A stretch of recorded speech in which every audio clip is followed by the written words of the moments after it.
Olá, queridos irmãos e irmãs, bom dia. Hoje, primeiro sábado do Advento.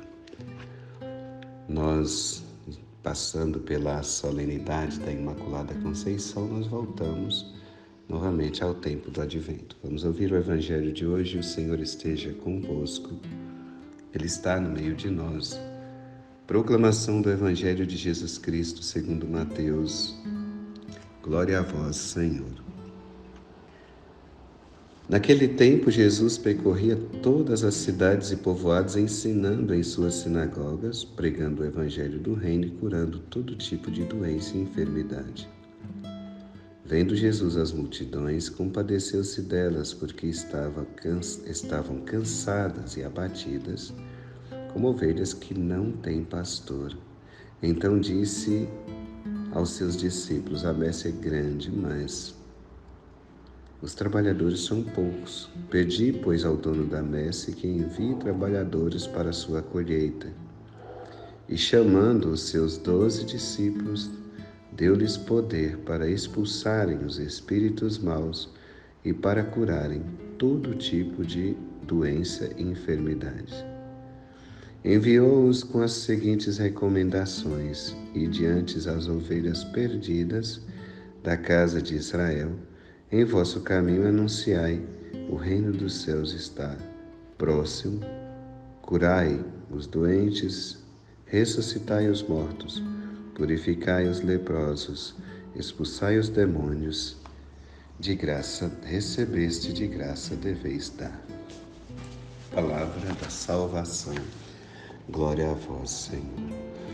Muito bem, irmãos e irmãs, o Evangelho de hoje nos mostra a compaixão de Jesus para com seu povo, feito como ovelhas sem pastor.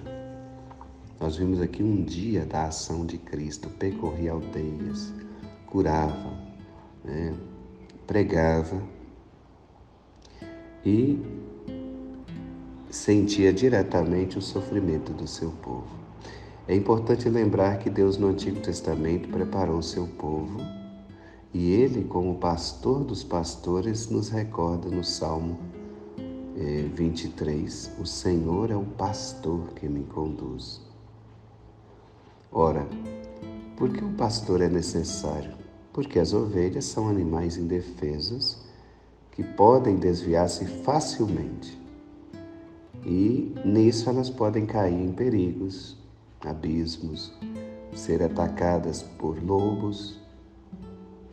Daí ser necessário um pastor disposto a colocar a vida em risco para protegê-las dos perigos, estar com elas e orientá-las. É o que o Evangelho hoje nos sugere.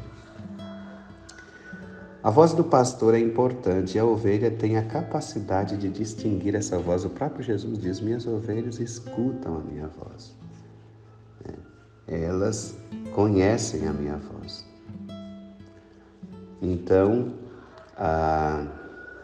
o pastor chama, ele abria o curral pela manhã, chamava e as ovelhas, pela voz, ela ia direto ao pastor. Então, no Antigo Testamento, Deus instituiu certos ungidos. Eram 3 tipos de ungidos para cuidar do seu povo, do seu rebanho. Eram os sacerdotes, os profetas e os reis. Eram 3 classes, 3 funções de ungidos pelo Espírito Santo, ungidos por Deus para guiar o povo no caminho seguro, podemos dizer assim. Hoje nós diríamos no caminho da santidade. O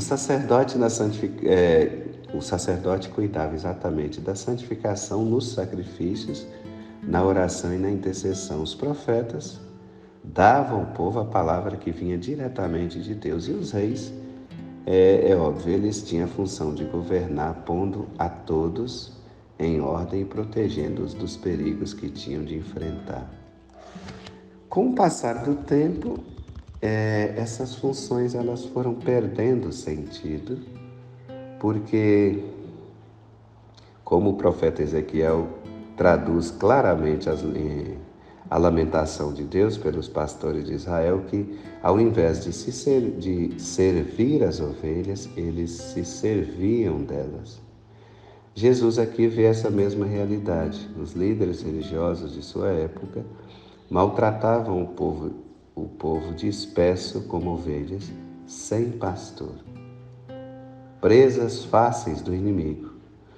Jesus é o arquipastor, podemos dizer, o pastor por excelência. E o pastor supremo que vem cuidar do seu povo e dar a vida pelas ovelhas. É isso que diz o Evangelho de João no capítulo 10, né? Eu dou a vida pelas minhas ovelhas. No entanto, Jesus nos recorda no Evangelho de hoje que ele não quer desempenhar essa função sozinho. Ele quer instrumentos, novos pastores, ou seja, os sacerdotes do Novo Testamento. Ele diz: a messe é grande, mas os trabalhadores são poucos. Pedi, pois, ao dono da messe que envie operários para a sua messe. Então, chamando os 12, ele envia hoje em missão. Ao longo dos séculos, a igreja que conta com a providência de Cristo e sempre teve pastores, também teve seu momento de crise, principalmente quando os pastores falham na sua missão. Estamos vivendo um período semelhante, em que, infelizmente, os que deveriam ser pastores não têm a intimidade e a amizade com Cristo, necessária para o serviço. Assim, o povo termina sem quem apresente para orientá-los no caminho certo. Hoje nós fazemos parte desse grupo também. Devemos procurar ser amigos desse pastor para não conduzir no erro o seu povo. Sobretudo nós, padres, né? Precisamos ter um cuidado imenso, porque a messe não é nossa. A messe tem um dono e esse dono é o próprio Deus. Então nós somos apenas operários desta messe. Né? Então não devemos anunciar aquilo que nós achamos, mas anunciar de fato aquilo que nós somos encarregados de enviar. Nós temos uma missão, né? De curar as feridas da alma e também do corpo, né? De reedificar as pessoas que estão semidestruídas, né? Pelos seus problemas diários. Levar esperança, amor e, sobretudo, né? Incentivá-los a fidelidade a esse Deus amor, que sempre cuida de nós como pastor, como fiel e bom pastor. Louvado seja o nosso Senhor Jesus Cristo.